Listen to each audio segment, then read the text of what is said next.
नमस्कार दोस्तों, हमारे चैनल पांडे सनातनी में आपका स्वागत है। जय श्री कृष्णा, राधे राधे, हर हर महादेव। दोस्तों, आज हम सुनेंगे सोमवार प्राचीन व्रत कथा। एक समय की बात है, एक गांव में एक साहूकार रहता था। साहूकार बहुत अमीर था, लेकिन उसकी कोई संतान नहीं थी। साहूकार अपने वंश को लेकर के बहुत चिंतित रहता था। साहूकार भगवान शिव को प्रसन्न करने के लिए सोमवार का व्रत रखता था और उस व्रत के दौरान भगवान शिव पार्वती की पूजा किया करता था। शाम को शिवलिंग पर दीपक जलाता था। साहूकार की पूजा अर्चना को देखकर एक दिन माता पार्वती ने भगवान शिव से कहा कि हे प्रभु, यह साहूकार आपका परम भक्त है। प्रति सोमवार को विधि विधान से आपकी पूजा करता है।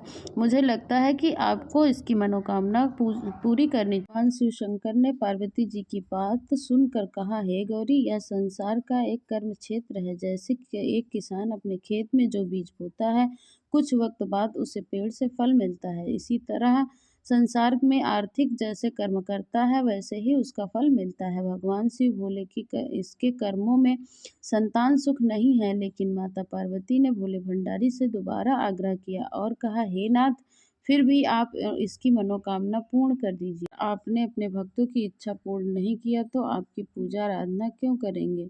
माता पार्वती के इतना आग्रह करने पर भगवान शिव ने अपनी कहा, यह साहूकार बहुत धनवान है और इसके पुत्र का योग नहीं है, इसलिए यह सदैव चिंतित रहता है। लेकिन इसके भाग्य में संतान योग ही नहीं है। लेकिन तुम्हारे आग्रह करने पर मैं इसे पुत्र की प्राप्ति का वरदान देता हूँ। लेकिन इसका जो पुत्र होगा वह 12 वर्ष तक ही जीवित रहेगा। फिर रात्रि में साहूकार को स्वप्न में दर्शन देते हुए कहा, उस जल्द ही पुत्र रत्न की प्राप्ति होगी, लेकिन उसका पुत्र दीर्घायु नहीं रहेगा, बल्कि 12 वर्ष तक ही जीवित रहेगा। यह सुनकर साहूकार तो प्रसन्न हुआ और चिंतित भी रहा, लेकिन उसी तरह पूजा अर्चना भगवान शिव जी की करता रहा। कुछ दिन बाद साहूकार की पत्नी गर्भवती हुई और एक सुंदर पुत्र को जन्म दिया। बालक के जन्म में घर से हर्षोल्लास से माहौल था, लेकिन साहूकार खुश नहीं था, क्योंकि उसको पता था कि उसके बालक की आयु केवल 18 वर्ष तक ही है।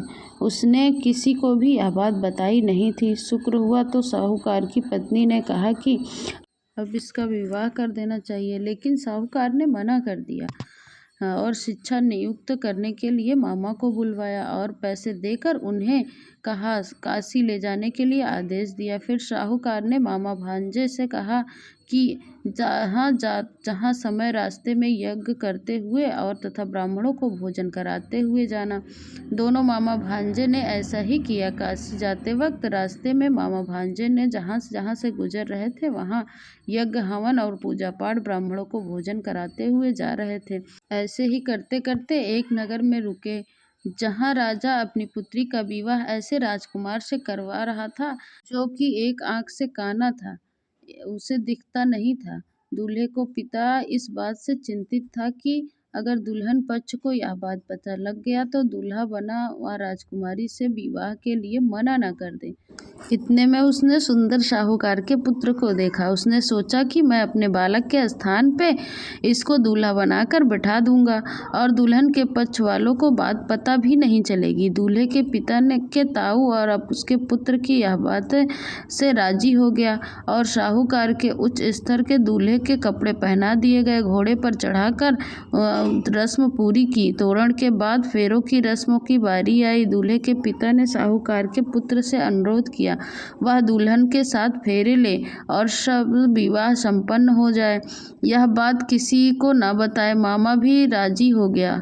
विवाह समारोह में निपट गया। शादी संपन्न हो गई। मामा भांजे काशी के लिए प्रस्थान कर गए, परंतु साहूकार के पुत्र ने दुल्हन के कपड़े में लिख दिया था कि तुम्हारी शादी मुझसे हुई है, लेकिन तुमको जिसके साथ विवाह होना था वह एक आंख से काना था और मैं काशी में शिक्षा ग्रहण करने जा रहा हूँ।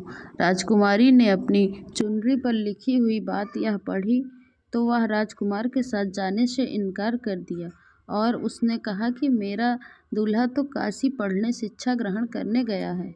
और फिर सब जगह यह बात फैल गई। जब सब जगह यह बात फैल गई तो दूल्हे के पिता ने मजबूरी में सारी बात बतानी पड़ी।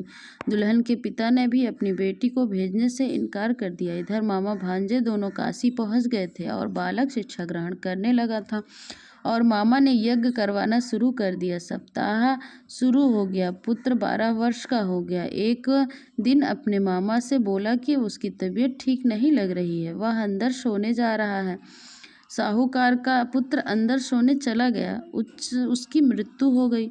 कुछ देर बाद मामा अंदर पहुंचा तो उसने देखा कि भांजे को मरा हुआ देखा तो वह बहुत दुखी हुआ, परंतु वह रो नहीं सकते थे वरना उसका ज्ञान अधूरा रह जाएगा और यज्ञ भी अधूरा रह जाएगा। मामा वापस आकर यज्ञ पूरा किया और ब्राह्मणों को भोजन कराने के बाद मामा अपने मृत भांजे को देखकर रोने लगा। उसी वक्त उसी मार्ग से पार्वती उतर रही थी। माता पार्वती ने किसी के रोने की आवाज़ सुनी। उन्होंने कहा, कोई मनुष्य रो रहा है, चलो उसके दुखों को दूर कर देते हैं। माता मामा के पास गई और उससे बोली, क्या हुआ, तुम क्यों विलाप कर रहे हो? उन्होंने जब मृत बालक को देखा तो हैरान हो गई, क्योंकि वह भगवान शिव के आशीर्वाद से साहूकार का पुत्र था। माता पार्वती ने कहा, यह तो साहूकार का पुत्र है।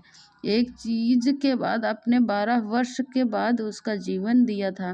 पार्वती जी ने मृत बालक को देखा और उन्हें दया आ गई। उन्होंने शिव जी से फिर कहा, प्रभु आप इस बालक के जीवन दान दीजिए, वरना इसके माता पिता जीते जी मर जाएंगे। माता पार्वती के आग्रह करने पर शिव जी ने उनकी बात मान लिया और उसे जीवन दान दिया। साहूकार का पुत्र जीवित हो गया और मामा भांजे अपने घर को प्रस्थान के लिए चल दिए। और रास्ते में साहूकार का पुत्र उसी शहर में उतरा जहां उसका विवाह हुआ था। दुल्हन के पिता ने बालक को पहचान लिया और मामा भांजे को लेकर अपने महल आ गए।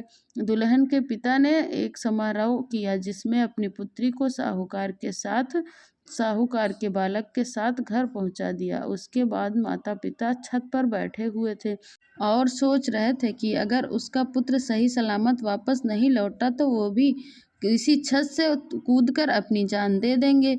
उसी समय उसके मामा वहां आ गए और उन्होंने बताया कि उनका पुत्र जीवित है और विवाह करके वापस लौट आया है।